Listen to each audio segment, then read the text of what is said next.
Hi, I'm Samantha Lunn, Health Education Officer from the Department of Education, Sport and Culture. And I'm Jamie Ramore, the ICT Advisory Teacher for the Department of Education, Sport and Culture.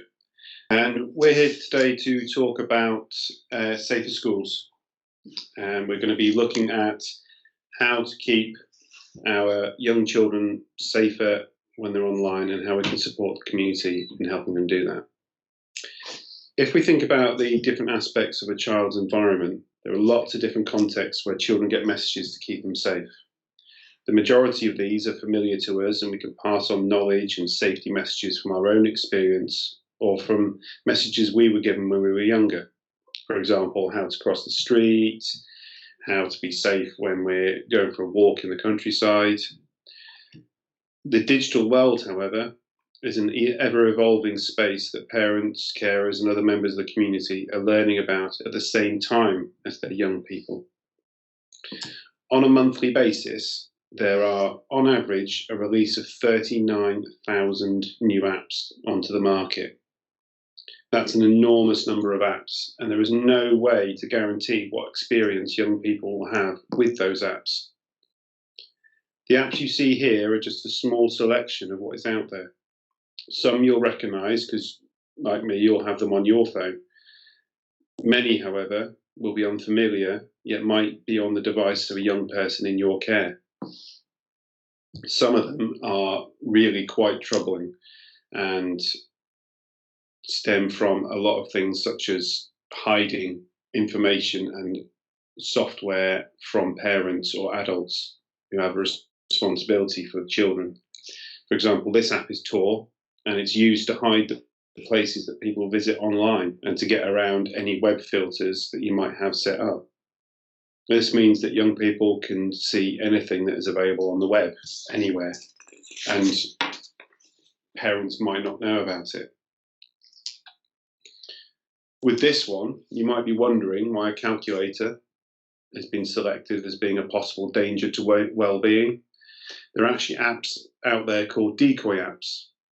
So children might have an app on their phone that looks like this, and they're designed to hide content behind something innocuous to throw off curious parents or adults. With the more sophisticated ones, the calculator might actually still work, but the child or the young person will know how to get through that and get to the software or the files that they've hidden within their device.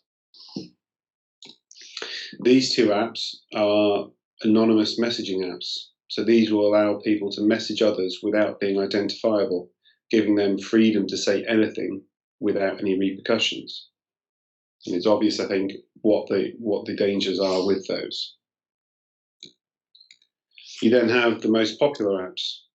On Snapchat alone, there are roughly 3.5 billion new snaps a day worldwide. Because of the popularity of these, it can take time for inappropriate materials to be removed, often too late to have it shared beyond the original upload. For example, a disturbing video was uploaded to TikTok. Before the app team were able to take it down, the video was copied and embedded with other videos, meaning it will be very difficult to remove, and it's going to be out there for lots of children to see. The other issue with these apps is that so many children under the age of 13 are using them. All of these apps come with the expectation that the children using them are above a certain age, and their filtering software rely on the user being honest about their age when restricting content. So, how can we make it so we're safer online? What we can do is skill our children up in spotting the dangers and ensuring they're able to have an open and honest dialogue about their experiences. To help with that, we can develop our own knowledge, and that is where the Safer Schools app comes in. It's a full-time job to keep track of all the apps that are out there and how they might put the well-being of our young children at risk. So Sam's going to take you through the app now and show you what features it has and how that will help parents and other members of the community keep children safer online. Hi, I'm Andrew Jett, Managing Director at Zurich Municipal, the public sector specialist insurance company. We know that safeguarding of children and young people is one of the biggest issues facing our society, regardless of whether you're a parent, a carer, or a professional working with children and young people. We also know the explosion in technology and how we use social media is making the challenges of safeguarding ever more complex, particularly for school communities. Being fully aware of the concerns of our schools, we've partnered with ANIC, a group of specialist safeguarding companies, to develop the Safer Schools package. At the heart of the package is the Safer Schools app, which we hope will ensure that the information you need to stay safe at home, at school, if you're out and about, whether you're online or offline, is never further away than the smartphone in your pocket. Up-to-date safeguarding information, digital certificates for children and parents, as well as CPD accredited courses are all included. The use of push notifications will alert you to emerging issues, update you on seasonal risks, and ensure the school community can communicate with one another at the touch or tap of a button. We truly believe this package takes our partnership with schools to the next level, and we hope you do too. So before the COVID pandemic, the app was being launched by individual schools on the island. Parents and carers were invited to a launch event where they could find out more about the app and how to use it. What we realised over lockdown is that the information that is provided through the app is crucial for protecting our young people. So we worked with the Safer Schools team and extended the access island-wide, which means that the families and professionals can now access it regardless of whether the school they're associated with have launched or not. So we're going to give a detail shortly about how to actually get logged on. It is accessible whether you're on an Android or an Apple device. And some of the features that we will be looking at as we go through today, like I said, it is Google Play and on Android, so it's suitable for different devices. You will get information about important news and announcements and updates and the school newsfeed button on it. Push notifications will come through and they'll be specific to users. So there's different access codes for parents and carers, staff and young people, so those notifications will be bespoke for them. The purpose of the app is to improve and increase the role of parents and carers in the school community. So that's where they're getting more information from the school regarding the notifications, or actually they're just finding out more about what is discussed in school around e-safety. The app provides access to an online safety centre, and that covers information on how to block, report and set safety settings across each social media platform. The content is revised each time an app is updated or where the app is created, so it's relevant all the time. So this is the screen that you'll see when you log into the app. It's the home screen. You can see at the top it's got the Isle of Man Safer Schools page, and this is the parent and carer one. The icons are bright, kind of friendly to the eye, and it's very simple to use. So parents and carers have access to the app, and it'll give them information on popular social media platforms used by their young people. And they're provided with information on critical issues such as bullying, sexting and gaming, and are given easy to follow advice on how they can make their homes and the devices that they use safer for their children. School staff have access to contemporary and safeguarding information and a range of resources through the app. And content addresses issues such as social media, including digital imagery, bullying, sexting and gaming. And then for young people, they have access to age-appropriate information, advice and guidance. This will include information on sharing images and about privacy considerations. They also have information about bullying on there as well. So one of the key features on the app is the Online Safety Centre, which you can see on the home screen is the yellow icon. And when you go into there will be sections that you can click on, so including safety, how to block someone, privacy, reporting, and information on the first phone, which is really important for those parents who are considering giving a young person a phone for the first time. The app offers content specific to primary school children in video book form, so it encourages good online habits. So this is just a snippet of one of the video books they have available. Passwords. Jack was so excited. He'd been waiting ages for his very own iPad, and he finally got one for his birthday. When his cousin, Maddie, came round, even she was excited. Jack, can I have a turn? Maddie asked excitedly as soon as she got to Jack's. Jack didn't really want Maddie to have a go. It was his iPad after all, and he'd hardly got a chance to play with it himself. "Let's go outside, Maddie. It's such a nice day," Jack suggested. The two children went outside and played with their other cousins, but before long, Jack noticed that Maddie wasn't there. I wonder where Maddie's got to, thought Jack as he went to look for her. He found her curled up on the chair, holding his iPad. It's a little example of one of the resources available for primary children. One of the other valuable things of the app is they produce a digital safeguarding in 60 seconds video every week. And what that does is it gives a roundup of kind of key information, maybe alerts or tips and tricks about how to stay up to date with what's going on. Hi, it's John here from Safer Schools. We're still working hard to keep you up to date with all things digital safeguarding. Here are this week's alerts.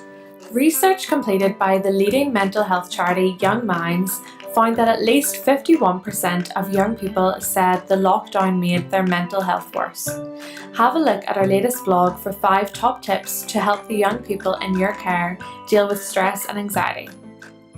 Head over to our website to read it now. Several parents and carers have expressed concern over an apparent rise in viral challenges. These have been reported in the media because of the potential dangers they pose to the well-being of children and young people. In our latest blog, we bring you expert advice on how to talk to children and young people in your care about this issue. Again, you can view this on our website. Lastly, we have new online bullying lessons coming soon to our Teach Hub and Home Learning Hub for secondary school pupils. These lessons feature engaging animations based on real online bullying scenarios. The animations will help you discuss bullying with young people and ask them how they would respond. Check out our Teach Hub and Home Learning Hub for more lessons. That's all for this week's alerts. Thank you for watching and be sure to subscribe for more safeguarding news. So click on the Online Safety Centre. They're the different options that we've just seen on the screen. Up here is a search bar, so if you type in you want to report on TikTok, it'll bring up 2 options. You decide if it's Android or Apple, and then it'll show you a video.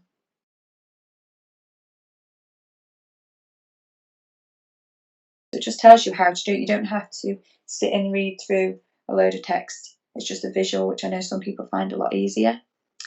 Another thing that's a good feature of the app, if you click on digital safety, is it brings up these different icons.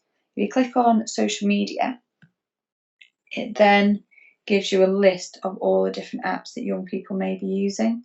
So if you wanted to find out some more information on TikTok, for example, it'll come up there. It tells you what TikTok is and the age restrictions, how to use it, as well as some key things about what to be aware of. And it does the same for other apps as well. So you may, for example, might want to click on Instagram, and it just gives you some key information to know about. And obviously something really important is thinking about age restrictions. So many of the apps have got an age restriction of 13, so parents need to make that decision whether they want their young person to be able to use that app. There's also lots of information on here about gaming. So clicking on here, it tells you about gaming risks and advice for gaming, along with different buzzwords that may be used.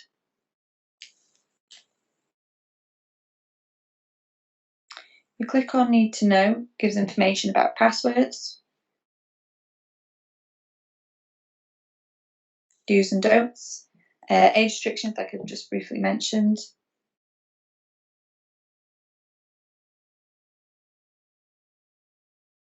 explains how you can set an age on an iPhone or an iPad there. Okay, coming out of there, another thing just to have a look at is quick quizzes. So this is a really good way for parents and carers to engage with their young people when they're at home. So you can pick an area to look at. So for example, you wanted to talk about social media.